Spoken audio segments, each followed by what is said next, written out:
तो प्यारे बच्चों, लास्ट टाइम हमने पढ़ा था मादा जनन तंत्र और उससे संबंधित हमने और भी बहुत से क्वेश्चन किए थे कि भ्रूण कैसे बनता है, अगर अंडे का निषेचन नहीं होता तो क्या होता है। तो ये हम सबने लास्ट टाइम कर लिया है।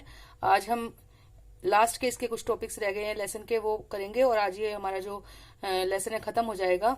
तो इसमें कुछ जो मेन क्वेश्चंस है वो रह गए हैं, वो मैं आज आपको समझा देती हूँ। जैसे कि पहला है कि लैंगिक संचरित रोगों से आप क्या समझते हैं, उदाहरण दो। तो लैंगिक संचरित रोग, लैंगिक मतलब लैंगिक क्रियाओं से जो रोग एक संक्रमित व्यक्ति से दूसरे स्वस्थ व्यक्ति को होते हैं तो उन्हें बोलते हैं लैंगिक संचरित रोग। संक्रमित व्यक्ति जिसको पहले से ये रोग होता है, और स्वस्थ तो आपको पता ही है जिसमें रोग ना हो। लेकिन जब संक्रमित व्यक्ति से स्वस्थ व्यक्ति तक ये रोग पहुंचते हैं किसी भी लैंगिक क्रियाओं से, उनको बोलते हैं लैंगिक संचरित रोग। बच्चे, जो रोगों का संचरण है वो जो कुछ कीटाणु, जीवाणु, विषाणु वगैरह उनके कारण होता है। तो यहाँ पर मेन जो लैंगिक संचरित रोग है वो दो प्रकार के हैं। एक तो जिनका जो संचरण है वो जीवाणु द्वारा होता है और दूसरा जिनका संचरण विषाणु द्वारा होता है। तो जो जीवाणु द्वारा जो लैंगिक संचरित रोग है उनका नाम है गोनेरिया व सिफिलिस, और जो विषाणु द्वारा होता है उनका नाम है मस्सा, जिसको हम वार्ट भी कहते हैं, और दूसरा है HIV एड्स, जिसके बारे में आपने पहले भी काफी बार सुना होगा। तो बच्चों, अगला क्वेश्चन है गर्भ निरोधन की विधियां कौन सी हैं। ये बेटे बहुत इंपॉर्टेंट क्वेश्चन है और हर बार एग्जाम में आता है। तो आप पहले ये समझ जाइए कि गर्भ निरोधन का मतलब क्या होता है। गर्भ धारण को रोकने को बोलते हैं गर्भ निरोधन।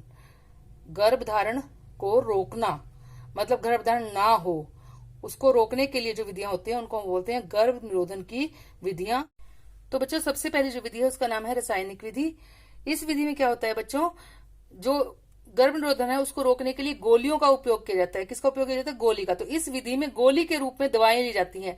जैसे कुछ गोलियां होती हैं, इनसे क्या होता है बच्चों, जो हार्मोन होते हैं, जो स्त्री होती है उसके हार्मोन का संतुलन बदल जाता है। जैसे आपको पता है कि हार्मोन होते हैं एस्ट्रोजन और प्रोजेस्टेरोन, जो एक जो प्रक्रिया है वो अपनी पूरी करते हैं। लेकिन जब हम ये गोलियां लेते हैं तो उससे जो संतुलन है हार्मोन का वो बिगड़ जाता है, और जिसकी वजह से क्या होता है कि अंड का मोचन नहीं होता, मतलब अंडा जो है वो विकसित नहीं हो पाता ठीक से, और इससे कुछ विपरीत प्रभाव भी पड़ सकते हैं। कुछ विपरीत प्रभाव भी हो सकते हैं, मतलब इनका अगर लगातार लंबे समय तक यूज किया जाए तो इनका उनके शरीर पर कुछ ना कुछ नुकसान भी हो सकता है। तो ये थी पहली विधि जिसको बोलते हैं रासायनिक विधि। इस विधि में गोली के रूप में दवाई दी जाती है जो हार्मोन संतुलन को परिवर्तित करती हैं, परंतु इनके कुछ विपरीत प्रभाव भी हो सकते हैं। इस क्रिया में अंड का मोचन नहीं होता। तो ये आप समझ गए, पहली विधि थी रासायनिक विधि। दूसरी विधि जो है उसको बोलते हैं बेटे शल्य चिकित्सा द्वारा या शल्य क्रिया द्वारा, ऐसे भी बोलते हैं। तो बच्चों, इस क्रिया में क्या होता है, शल्य क्रिया में इस विधि में पुरुष की शुक्र वाहिनी नली, बच्चों आपको मैंने पहले से नर जनन तंत्र करवाया था, ये आपको मैं करवा चुकी हूँ ऑलरेडी। इसमें आपने देखा था कि यहाँ पे वृषण होता है, जो ये मैंने हरे रंग का बनाया हुआ है, और यहाँ से ये नलिका जा रही है जिसको बोलते हैं शुक्रवाहिनी नलिका। ये शुक्राणुओं को लेके जाती है बेटे। तो जब ये शुक्राणुओं को लेके जा रही है, अगर इस नली को काट दिया जाए, मान लो यहाँ से इसको काट दिया जाए और यहाँ से बांध दिया जाए दोनों तरफ से, तो क्या होगा, जो यहाँ पे वृषण में जो ये शुक्राणु बनेंगे, मैंने पहले समझाया था, तो ये इस नली से आगे यहाँ तक जाएंगे, उसके बाद आगे जा ही नहीं पाएंगे। क्यों नहीं जा पाएंगे बच्चों, क्योंकि ये नली कट चुकी है, यहाँ से रास्ता ही बंद हो चुका है। तो इस वजह से क्या होगा कि शुक्राणु आगे नहीं बढ़ पाएंगे और इस वजह से गर्भधारण नहीं होगा। तो शुक्रवाहिनी नलिका को काटा जाता है।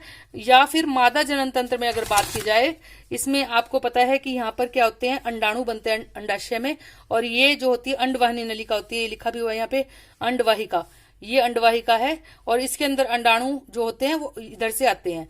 लेकिन अगर बेटे इस नली को ही काट दिया जाए, यहाँ से इस नली को काटकर बांध दिया जाए, तब भी अंडाणु इधर आगे जा ही नहीं पाएंगे, और जब वो आगे नहीं जा पाएंगे तो वो शुक्राणु से नहीं मिल पाएंगे। इस तरह से अगर स्त्री की बात करें तो उसमें कौन सी नली को काटा जाता है, अंडवाहिका नली को, और अगर नर की बात की जाए तो उसमें किसको काटा जाता है, शुक्रवाहिनी नली को। तो इस तरह से अंडवाहिनी नली को स्त्री में और पुरुष में शुक्रवाहिनी नली को काट दिया जाता है, और इसी को बोलते हैं शल्य चिकित्सा। शल्य का मतलब होता है, शल्य क्रिया का मतलब ऑपरेशन द्वारा।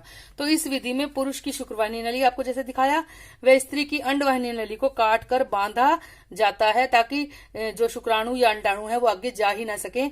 इसे पुरुष व स्त्री नसबंदी भी कहते हैं। तो पुरुष में अगर इस तरह का कोई शल्य चिकित्सा होती है तो उसे बोलते हैं पुरुष नसबंदी, और अगर स्त्री में इस तरह से शल्य चिकित्सा होती है तो उसको बोलते हैं स्त्री नसबंदी। इस द्वारा अंड गर्भाशय तक नहीं पहुंचेगा, जैसे मैंने अभी आपको बताया, क्योंकि जब नाली ही काट दी है उसकी तो आगे वो जाएगा ही नहीं और गर्भधारण नहीं हो सकता। तो इस तरह से गर्भधारण नहीं होगा। उसके बाद जो बच्चों तीसरी विधि है वो है लूप या कॉपर्टी द्वारा। बेटे लूप या कॉपर कॉपर तांबे को बोलते हैं, और इसकी टी के आकार की एक तांबे की पत्ती बनाई जाती है, टी के आकार की तांबे की पत्ती, जिसे कि गर्भाशय में स्थापित कर दिया जाता है। ये आपको पता है कि गर्भाशय है यहाँ पे, तो यहाँ से जो है गर्भ, जब अंडाणु और शुक्राणु आपस में मिलते हैं तो वो गर्भाशय में आते हैं, लेकिन यहाँ पर क्या किया जाता है, टी आकार की पत्ती लगाई जाती है गर्भाशय में, जिसकी वजह से जो है गर्भधारण नहीं हो पाता। तो इस तरह से लूप या कॉपर टी द्वारा इस विधि में तांबे की टी या लूप को गर्भाशय में स्थापित कर दिया जाता है, जिससे गर्भधारण नहीं हो पाता। तो ये आप कर लेना तीसरी विधि।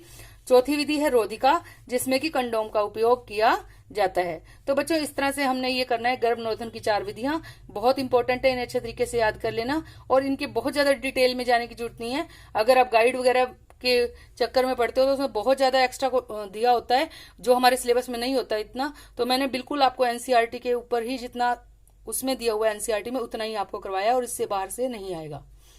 उसके बाद अगला क्वेश्चन है बच्चों, यौवनारंभ के समय लड़कियों में कौन कौन से परिवर्तन दिखाई देते हैं।